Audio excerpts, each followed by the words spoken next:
Welcome to my channel, The Hustlers TV. Sa mga bago pa lang po sa akin channel at hindi pa po nakakapag-subscribe, please subscribe at pakihit na rin po ang notification bell para ma-notify kayo at updated po kayo sa latest video na aking i-upload. Panoorin nyo po ang video kong ito. Ang pag-uusapan po natin dito ay tungkol sa scheme code. Ano nga ba ang scheme code?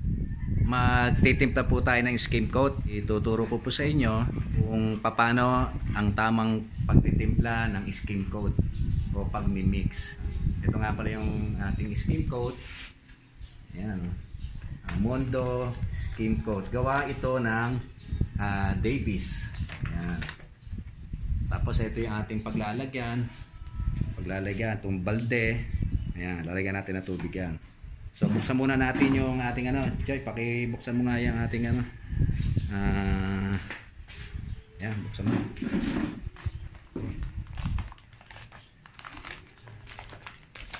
Yan yung aking assistant, Joy, the Robin Hood. Ayan, o.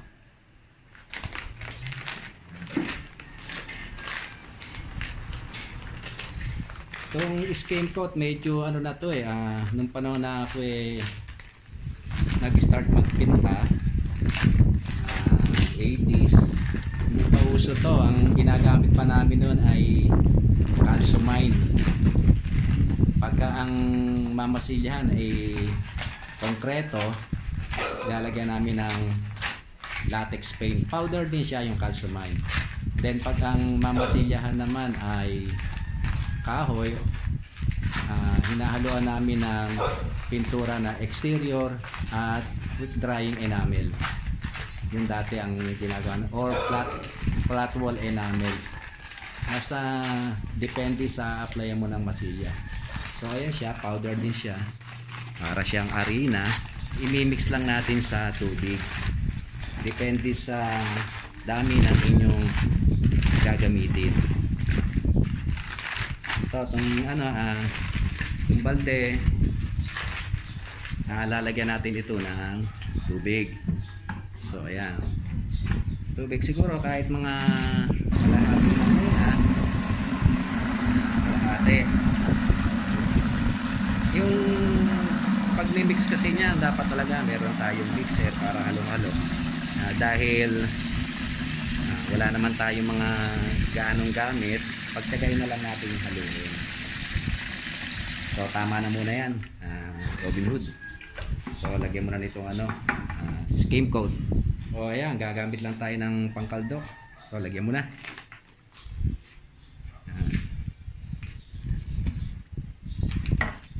Para halong-halo, habang nilalagyan ay haluin na. Ayan, para madaling ma-mix. Kasi pagka yan inuna mo ang scheme code at saka mo nilagyan ng tubig, mahirap haluin. Need mo talagang gumamit ng mixer. Pero ito, dahil naman nauna ang tubig, habang naglalagay ka ng scheme code powder ay sinasabayan na ng halo para madali siyang matunaw at hindi magbubuo.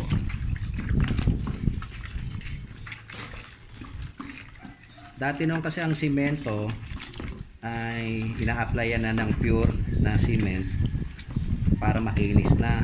Ngayon ang proseso na ngayon ng pagpapakinis ng ating simento, o pag nagpasimento tayo, pagkapalitada, kahit rap na, hindi na pinipino o pinupuro ng simento, ginagawa ay ini-scheme code na. Ito nga.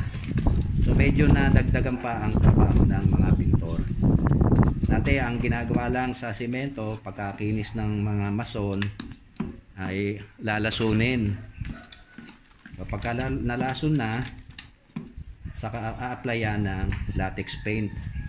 Ganun dati. Ngayon medyo matrabaho ngayon kasi ang scheme code, wrap na yung kanyang wrap na yung a-applyan mo, tapos lilihain mo pa. Medyo bumigat talaga sa trabaho ng pintor. Pero pagka kayo naman kahit hindi kayo pintor at medyo mahal din bumayad ng labor, kayang-kaya nyo gawin to. Kayang-kaya nyo gawin. Mamaya pagkatimpla, ituturo ko naman sa inyo kung paano to i-apply sa pader, kung paano to imasilya sa pader. So ayan. Ngayon naman ay mag-apply na tayo ng skin coat ito. Ayan, gagamit tayo ng paleta at ng rodelang bakal.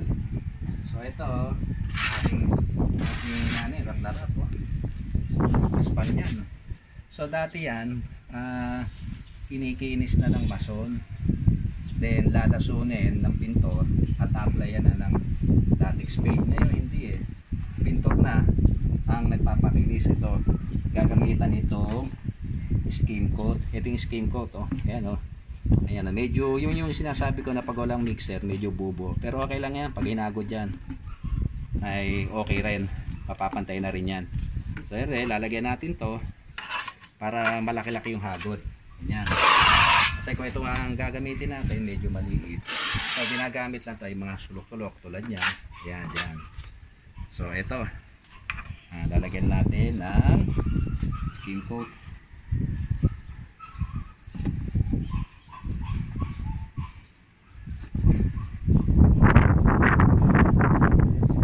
Ayan, ito yung skim coat. Ihahagod na natin yan ng mula dito sa ibaba. Ayan, ayan. Ayan, ganyan siya kalakas niya yung ganyan kalakas gumamon ng skin coat, hindi katulad dati.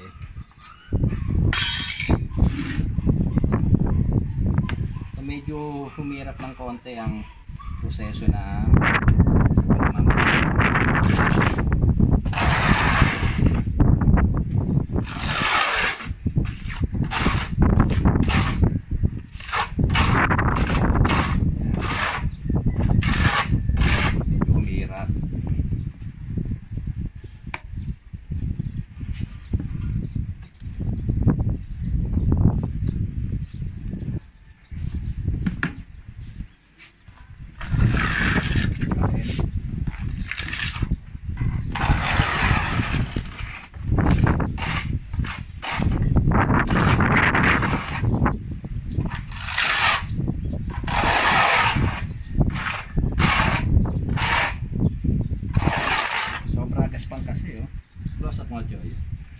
sobrang gaspang kasi, kaya halos kumain ng ice cream coat. Ayan, kung yan ikininis na yan, oh.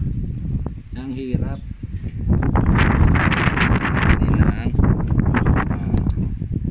malakas talagang kumain ng skin coat, ang sobrang pop. Minsan ang mga mason ay sa ilay na palitadahan nila, wala na silang pakialam kasi pinto na skin coat.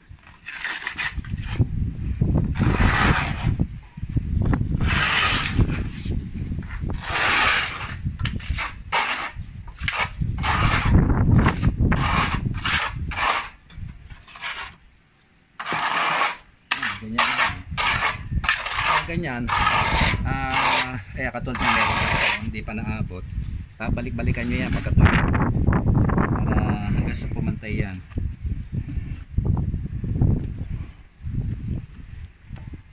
So ganun hanggang sa makatapos kayo.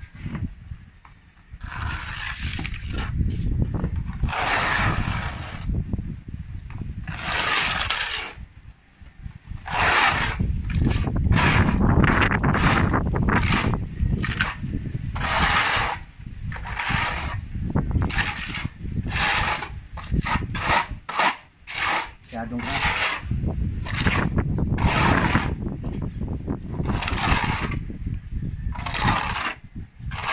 So yan, pagka natuyo yan, obligado kayo na uulitin nyo pag natuyo para mahabol.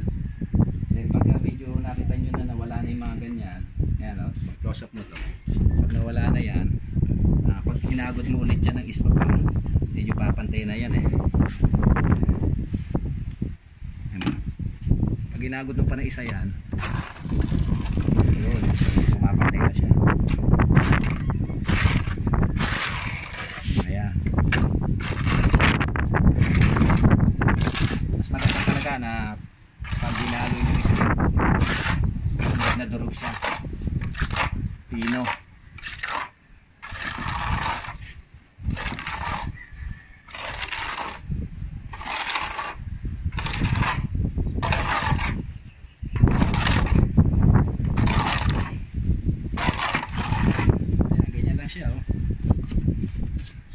ayan po ang pag-apply ng skim coat.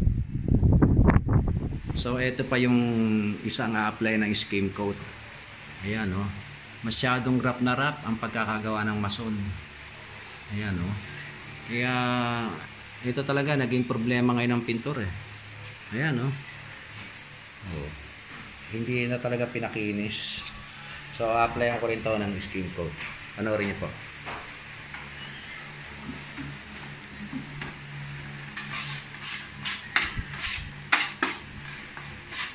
Ito naman ang applyan natin. Itong portion na to. Medyo rusted. Hindi rin maganda ang ng mason. Kaya pintor na naman.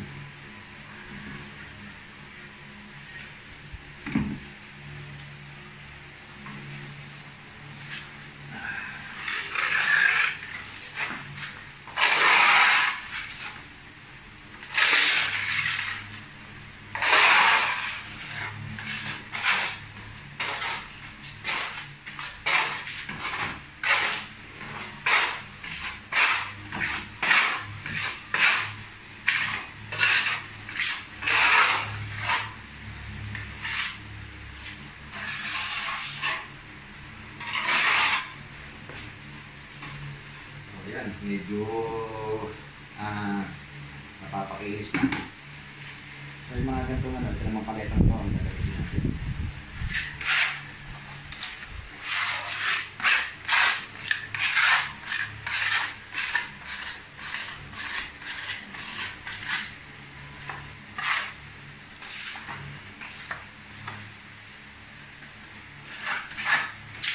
Ito, pwedeng tanggalin to. Makakanggalan natin. Ayan na ha. Pero mamaya na. Pwedeng tanggalin yan. Hindi nalagyan ng ano.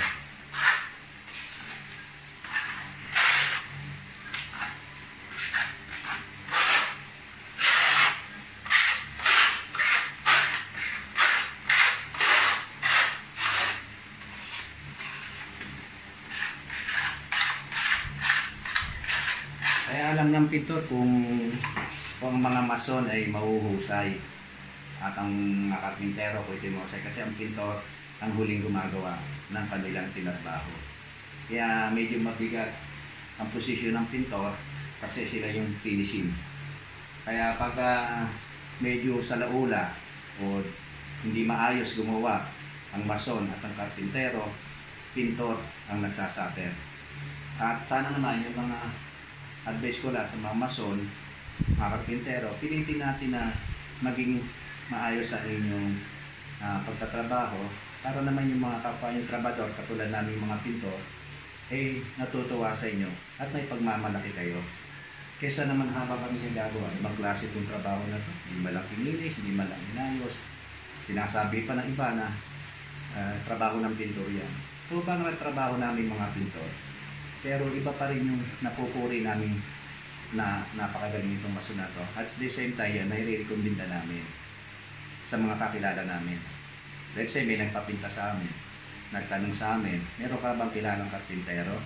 Meron ka bang kilalang mason? Hindi namin kayo may recommend kung ang trabaho nyo ay balbon. Diba po? Tama no? So kaya, sa ulitin po, pilitin nyo po na maging maayos ang inyong pagtatrabaho. So ilang po advice ko sa mga kapwa ko skilled worker na pagbutihin natin. Mahirap man pero pilitin natin maging pulido. So katulad dito, diba? So kami na naman pintor. Ito, ito. Kaya magtutukan mo ito.